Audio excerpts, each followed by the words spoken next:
अस्सलाम वालेकुम, आप देख रहे हैं इनसाइड पाकिस्तान। मैं हूँ मोहम्मद ज़फ़ी। तोशाखाना केस नवाज शरीफ एहतसाब अदालत पेश है, ज़मानत मंजूर, इख्तियारी का स्टेटस भी ख़त्म हो गया।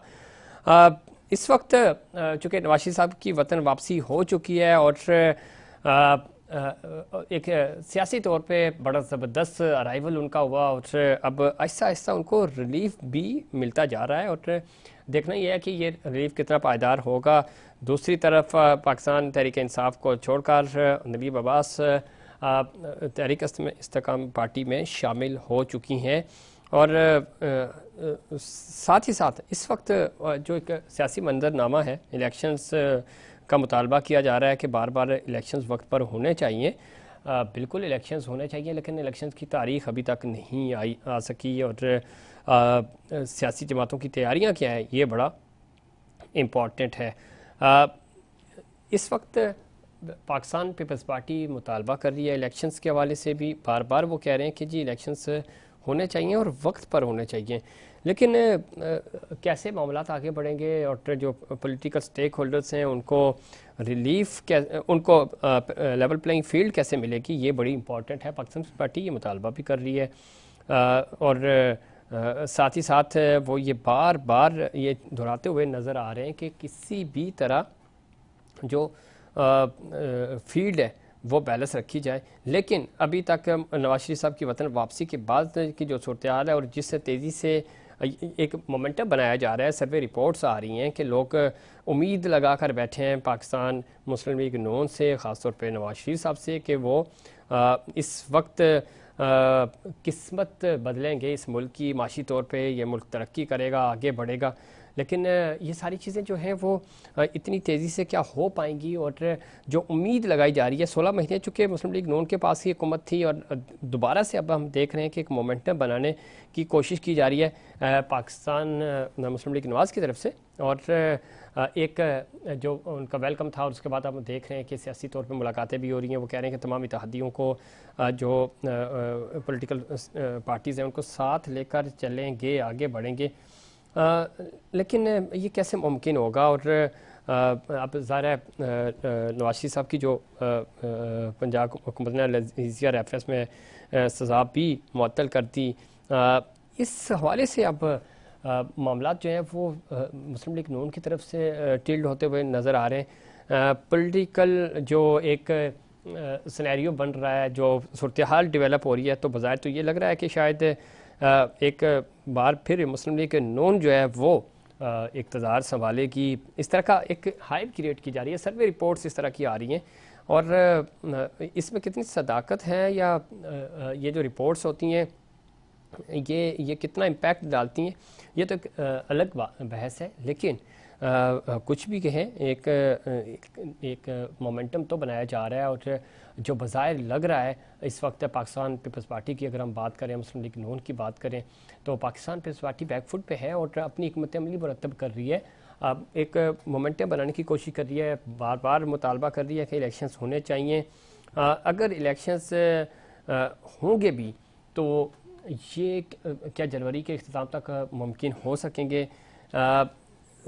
असल जो मामला है वो बहरहाल जो इलेक्शन कमीशन है उसकी ज़िम्मेदारी है, उसने अपनी ज़िम्मेदारी पूरी करनी है। लेकिन तमाम पॉलिटिकल स्टेक होल्डर्स को अभी तक यकीन ही नहीं आ रहा कि इलेक्शंस वक्त पर हो सकेंगे।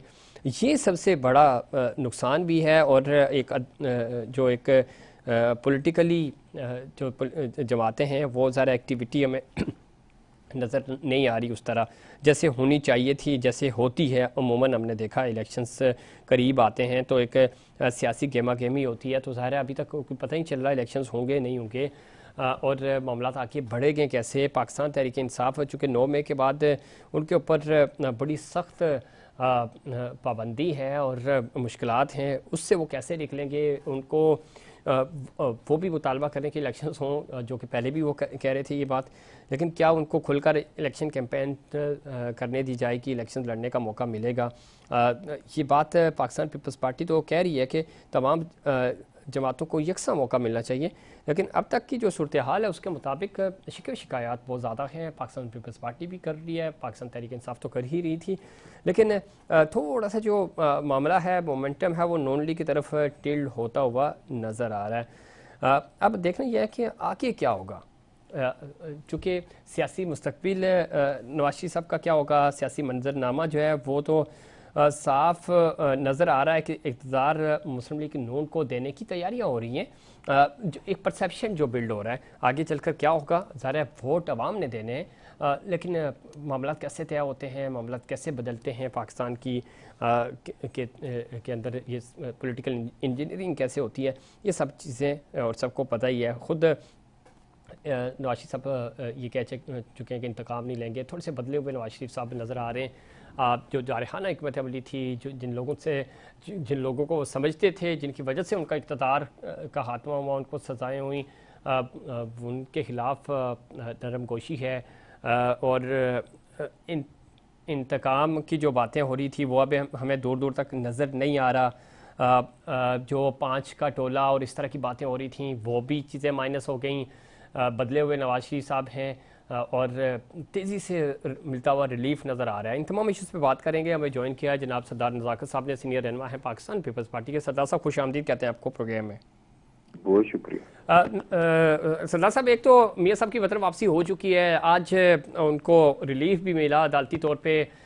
बज़ाहिर लग भी यही रहा है, परसेप्शन है, हम आप लाख इख्तलाफ करें, लेकिन चीज़ें किस तरफ झुकाव किस तरफ है। मरियम बीबी जलसों में खड़े होके बातें करती थी, मुतालबात करती थी, बात क्या कि तराजू के दोनों पलड़े बराबर किए जाएं। अब तो बराबर नहीं हो रहे, बल्कि एक पलड़े में थोड़ा सा एक्स्ट्रा वज़न भी डाला जा रहा है, जो कि नज़र आ रहा है, आपने भी देखा। बज़ाहिर यही लग रहा है, जो हम ऑब्ज़र्व कर सकते हैं या देख सकते हैं, या जो चीज़ें रिपोर्ट हो रही हैं कि शायद मुस्लिम लीग नून को इक़्तिदार देने की तैयारियां हो रही हैं। पाकिस्तान पीपल्स पार्टी आपका थिंक टैंक, आप क्या सोचते हैं कि वाकई इसी तरह की कोई हिकमत अमली आ रही है? चूँकि बज़ाहिर तो यही लग रहा है 2 दिन से 3 दिन से जिस तरह का प्रोटोकॉल मिल रहा है। बहुत शुक्रिया। देखें, सबसे पहली बात है कि बड़ा अनफॉर्चुनेट है कि पाकिस्तान की हिस्ट्री में बंदे तो चेंज हो रहे हैं लेकिन कंधे वही हैं, वही कंधे फराम किए जा रहे हैं उसी तरह से जिस तरह 2018 में उस तक के जो पार्टी थी और उस तक के जो लीडर थे इमरान खान साहब और तहरीक इंसाफ, उनको कंधे फराम किए गए। फिर 2013 में जिस तरह मियाँ साहब को कंधे फराम करके इक़्तिदार में लाया जा रहा है, तो मैं तो यही कहूँगा कि सिर्फ 2018 में और 2023 में फर्क ये है कि बंदे चेंज हुए और कंधे उसी तरह के हैं, उसी तरह के कंधे फराम किए जा रहे हैं जिस तरह 2018 में कंधे फराम करके एक शख्स को इक़्तिदार में लाया गया। और ये पाकिस्तान की हिस्ट्री में मेरे ख्याल में बार बार इसको रिपीट किया जा रहा है कि लोगों को फैसिलिटेट करके पाकिस्तान के अंदर इक़्तिदार में लाया जाता है और पाकिस्तान का जो डेमोक्रेटिक सिस्टम है उसको हमेशा कमज़ोर से कमज़ोर करने की कोशिश की जाती है।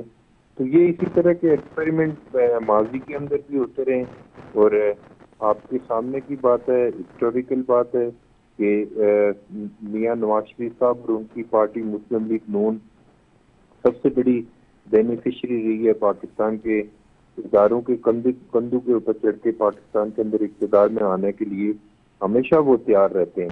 हम ये समझ रहे थे कि जो मुस्लिम लीग नून और पाकिस्तान की जो एलीट क्लास है और जो पाकिस्तान के जो एस्टेब्लिशमेंट है और बाकी जो इदारे हैं, वो सारे लोग माजी से सबक सीखेंगे और बड़े ट्रांसपेरेंट इलेक्शन करवाएंगे और सबके लिए लेवल प्लेइंग फील्ड होगी और किसी को एक्स्ट्रा ऑर्डिनरी प्रोटोकॉल नहीं दिया जाएगा।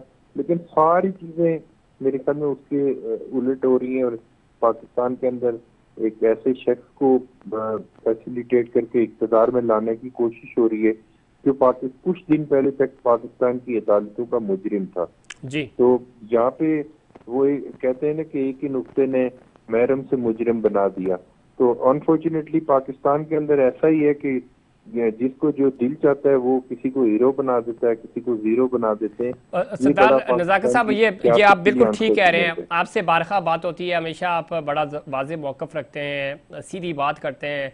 नौजवान नस्ल की नुमाइंदगी भी करते हैं। गो कि आपका ताल्लुक़ पाकिस्तान पीपल्स पार्टी से है, लेकिन आप यूथ को मोटिवेट रखते हैं, बात करते हैं। लेकिन ये सारी चीज़ें जितनी आप कह रहे हैं, आम पाकिस्तानी भी ये समझता है, और ये सारा एक कानून के ऊपर के मुंह पे भी तमाचा है जो हमने देखा पिछले 3-4 दिनों से। आप चीज़ें कारपेट के नीचे नहीं रख सकते। डिजिटल लाइफ है, चीज़ें रिपोर्ट हो जाती हैं, जज से कैसे मैनेज हो रहे हैं, लोग कैसे मैनेज हो रहे हैं, सब चीज़ें वाजे हैं। तो आप नहीं समझते कि अगर ये सब कुछ इसी तरह करना है और जितना बात बोध के कर लें, आप इलेक्शंस में भी चले जाए इन्हीं हालात में, इक़्तिदार मिल भी गया तो इक़्तिदार चलेगा कैसे? इस तरह तो काम आगे नहीं बढ़ेगा, ये तो और नुकसान होगा। देखिए, बड़ा अनफॉर्चुनेट है कि मुस्लिम लीग नून और बिलखुसूस जो मियां नवाज शरीफ साहब और शहबाज शरीफ साहब हैं, वो पाकिस्तान के अंदर अपना एस्टेब्लिशमेंट का और पाकिस्तान के इदारों का सबसे बड़ा प्रोडक्ट है। आपको याद होगा, मैं थोड़ा सा आपको अगर आप इजाजत है कोई हिस्ट्री में लेके चलूं कि ये लाहौर के अंदर क्रिकेट खेल रहे थे, तो जिलानी साहब ने उनको बुलाया और उन्होंने जिलानी साहब ने इनसे पूछा कि आप इत्तेफाक फाउंड्री में क्या जॉब करते हैं। तो उन्होंने कहा जी कि मैं वहाँ पे अकाउंट सारा देखता हूँ। मियां नवाज साहब ने कहा, तो उन्होंने कहा जी ठीक है, आप वहाँ पे अकाउंट देख रहे हैं तो यहाँ पे हम आपको पंजाब का वजीर खजाना बना देते हैं। तो पहली दफा मियां नवाज शरीफ साहब को क्रिकेट खेलते हुए जनरल जिलानी साहब ने इनको पाकिस्तान के इक़्तिदार के अंदर पहली दफा फाइनेंस मिनिस्टर बनाया था। तो उस वक्त से लेके आज तक आप देखें ना, कुछ सरदार साहब जब ये फाइनेंस मिनिस्टर बने थे तो बजट पेश करते हुए ये बजट भी पेश नहीं कर सके थे, इनकी जगह किसी और ने तकरीर की, तो ये बड़ा अनफॉर्चुनेट था। बिल्कुल मैं आपकी बात को सेकंड करता हूँ। और कुछ दिन पहले तक ये इनका बयानिया क्या था, ये किस तरह की स्टेटमेंट देते थे, और जिस तरह आके इन्होंने स्पीच की है और जिस तरह पाकिस्तान सरदार साहब ये नाम ले लेके कहते थे कि इमरान खान की क्या मजाल है, इमरान खान तो बेचारा मासूम है, उसको तो पता ही नहीं था, वो तो खटपुतली है। जो मूवर एंड शेकर थे, जिन्होंने प्लान किया, जिन्होंने मुझे सजाएं दी, और बात भी सही है, ज़ाहिर 2017 में खान तो हुकूमत में नहीं था जब सजाएं हुई, कैसे हुई। तो ये सारी चीज़ें भूल भाल के अचानक वो इनकलाबी नवाज शरीफ और वोट को इज्जत दो और 5 का अटोला, तो ये बयानिया किधर गया रातों रात? देखिए सफीर, बात यह है कि यहाँ पे इक़्तिदार के लिए लोग इतने गिर जाते हैं और इतना मर जाते हैं कि उनको अपनी कल के कही हुई बातें, और जो मोहतरमा बेनज़ीर भुट्टो शहीद के साथ चार्टर्ड ऑफ डेमोक्रेसी हुई थी, वो सारी चीजें भूल के वहाँ पे एक कमिटमेंट हुई थी मोहतरमा बेनज़ीर भुट्टो शहीद और नवाज शरीफ साहब के दरमियान कि हम किसी न कहीं भी हम इदारों के कंधों पे चढ़ के या पार्ट एंड पार्सल बन के इक़्तिदार के अंदर नहीं आएंगे। इस वक्त मैं नहीं कह रहा हूँ, आप नहीं कह रहे हैं, बल्कि पाकिस्तान के सारे अखबारात उठा के देख लें।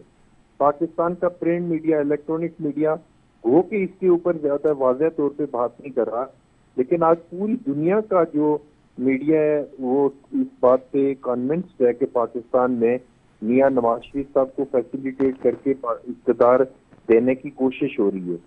और हम ये नहीं चाह रहे कि मियां नवाज शरीफ साहब के लिए लेवल प्लेइंग फील्ड ना हो। वो जो भी बयानियां बनाते हैं, जो भी नैरेटिव बिल्ड करते हैं, वो उनकी अपनी सोच है। लेकिन मेरा अपना ख्याल ये है कि पाकिस्तान के अंदर उस वक्त तक पाकिस्तान आगे नहीं जा सकता जब तक पाकिस्तान के अंदर ट्रांसपेरेंट इलेक्शन नहीं होंगे, जब तक फैसिलिटेटर अपना काम बंद करके लोगों को वोट करने का आजादाना, मुनसिफाना और गैर जानिबदाराना हक नहीं देंगे, उस वक्त तक पाकिस्तान आगे नहीं जा सकता। मियां नवाज शरीफ साहब के पास क्या चीज है कि मियां नवाज साहब पाकिस्तान ठीक करने में और पाकिस्तान की इकॉनमी ठीक करने में कामयाब हो जाएंगे? ये वो लॉलीपॉप दे रहे हैं कि जो लॉलीपॉप पहले मियां नवाज शरीफ साहब 3 दफा प्राइम मिनिस्टर हैं, चौथी दफा उनका भाई प्राइम मिनिस्टर रहा है, 5वां उनका और कोई प्राइम मिनिस्टर है, शाहिद खाकान अब्बासी साहब प्राइम मिनिस्टर है। हम ये चाह रहे हैं कि ट्रांसपेरेंट इलेक्शन हो, ठीक है, इमरान खान साहब समेत पाकिस्तान की तमाम पॉलिटिकल फोर्सेस को एक लेवल प्लेइंग फील्ड दी जाए। उसके बाद अगर मियां नवाज शरीफ जीत के इक़्तिदार में आते हैं तो सबको उनकी जीत तस्लीम करना पड़ेगी। लेकिन जिस तरह हालात लग रहे हैं उसमें यही है कि सिर्फ रस्मी कार्रवाई होना बाकी है, बाकी तो वो सारा डिसाइड कर। लेकिन सरदार साहब बिल्कुल ठीक कह रहे हैं आप, कैबिनेट भी मियां नवाज शरीफ साहब कुछ लोगों के साथ मिलकर फाइनल कर, ठीक है। लेकिन सरदार साहब मसला सिर्फ ये हो रहा है ना कि आप हम चले, आप किसी गांव देहात के अंदर चले जाए ना, तो वो भी ये समझते हैं कि नवाज शरीफ साहब को क्यों लाया गया, कैसे लाया गया। तो अगर इस तरह इक़्तिदार मिला तो वो इक़्तिदार चलेगा कैसे, उसको काबिल कबूल कौन मानेगा, ये तो एक बहुत बड़ा चैलेंज होगा। देखिए, सिर्फ नेक्सस बना के पाकिस्तान के ऊपर हुकूमत करना और एक मखसूस चंद मिलके अगर पाकिस्तान के मुस्तकबिल का फैसला करेंगे तो पाकिस्तान के अंदर पहले भी इस तरह एक्सपेरिमेंट होते रहे, से कोई फायदा हासिल नहीं हुआ सिवाय इसके कि हम पूरी दुनिया में अपना जो डेमोक्रेटिक सिस्टम है उसका हम तमाशा बनाते हैं हमेशा। आप देखें ना 2013 का 2018 का जो पूरी दुनिया से जो ऑब्जर्वर डेलीगेशन आए, आप उनकी अगर स्टेटमेंट सुने, उनके अगर सेमिनार के अंदर उनकी गुफ्तगू सुने, बिलखुसूस जो यूरोपीय यूनियन का डेलीगेशन थे, वहाँ पे जिस तरह उन्होंने जाके वहाँ पे पाकिस्तान के इलेक्शन के हवाले से उन्होंने अपने रिजर्वेशन शो किए, मेरे ख्याल में हम सबके लिए अलार्मिंग सिचुएशन है। जी बिल्कुल। पाकिस्तान की पॉलिटिकल जो पार्टीज हैं, पॉलिटिकल लीडरशिप है, उसके लिए बड़ी अलार्मिंग है कि पाकिस्तान के अंदर वो लोग इख्तियार देते और लेते हैं जिनका डायरेक्ट पाकिस्तान के अवाम से कोई वास्ता नहीं होता। तो फिर पाकिस्तान के अवाम को क्यों फिर ये 60 अरब रुपए का खर्चा क्यों कर रहे हैं इलेक्शन के ऊपर? डायरेक्ट प्राइम मिनिस्टर हाउस में मियां नवाज शरीफ साहब को बिठा दें और बोल दें कि ठीक है जी, हमने डिसाइड कर दिया है इस दफा का प्राइम मिनिस्टर मियां नवाज शरीफ होगा। सरदार साहब, मुझे ब्रेक पे भी जाना है, लेकिन उससे पहले आपको लगता है कि इलेक्शन जनवरी के इख्तिताम पे तक हो जाएंगे? 3 महीने से कम का वक्त रह गया। अगर जनवरी का 30 जनवरी को भी अगर हम डेडलाइन मान रहे हैं, ज़ाहिर अभी तो इलेक्शन कमीशन ने तारीख दी ही नहीं है। सफीर, बड़ी हैरत की बात है कि उस दिन मियां नवाज शरीफ साहब ने मीनार पाकिस्तान पे खिताब किया और मीनार पाकिस्तान पे खिताब के दौरान नवाज शरीफ साहब ने एक दफा भी इलेक्शन के ऊपर बात नहीं की कि इलेक्शन होना चाहिए और इलेक्शन क्यों जरूरी है और पाकिस्तान के आइन के मुताबिक इलेक्शन होना चाहिए। ठीक है, मेरे ख्याल में ये सारी चीजें जो फैसिलिटेटर हैं, जो सारे मिल बैठ के नेक्सस बना के पाकिस्तान के अंदर इख्तियार करना चाह रहे हैं, वो सारे उन लोगों को पता होगा, ये मुझे, आपको या पाकिस्तान की किसी पॉलिटिकल पार्टी को, इवन के मैं समझ रहा हूँ कि इलेक्शन कमीशन को भी नहीं पता होगा कि पाकिस्तान के अंदर कब इलेक्शन होंगे।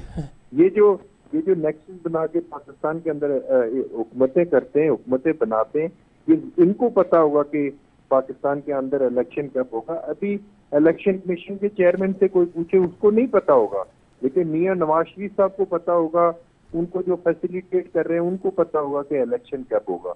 हमें तो इस चीज का बिल्कुल कोई पता नहीं है और कि इलेक्शन कब होगा, ये कैसे करवाएंगे और किस तरह पाकिस्तान के ऊपर। बहुत शुक्रिया सरदार नज़ाकत साहब, इसमें कोई शक नहीं, अभी तक कन्फ्यूजन बरकरार है, इलेक्शंस होंगे नहीं होगा, कब होंगे, और तकरीबन तमाम ही पॉलिटिकल पार्टीज़ जो है वो अभी तक इस बात पे तो उनको यकीन है कि इलेक्शंस तो जनवरी में नहीं होंगे। बदकिस्मती से आम आवाम से अगर आप पूछें, आप सड़कों पे चले जाएँ, आप शॉपिंग मॉल्स में चले जाएँ, होटल्स पे चले जाएँ, अवाम की राय जानने की कोशिश करें तो सब यही कहते हैं कि इलेक्शंस नहीं होंगे। लगता है कि निगरान सेटअप थोड़ा सा लंबा चलेगा। अगर इस तरह मामला चलेंगे तो ये नुकसान होगा पाकिस्तान को, जमहूरियत को, लेकिन पॉलिटिकल स्टेक होल्डर्स भी कंप्रोमाइज़ हैं इन चीज़ों के ऊपर। इलेक्शंस ज़ाहिर होने चाहिए ताकि अवाम अपने हक़ का इस्तेमाल कर सकें और अपनी सियासी लीडरशिप का इंतखाब कर सकें और वो लीडरशिप आए, इक़्तिदार संभाले और मुल्क को आगे की तरफ लेकर जाए। इस पर मज़ीद बात करेंगे, लेकिन उससे पहले कमर्शियल ब्रेक।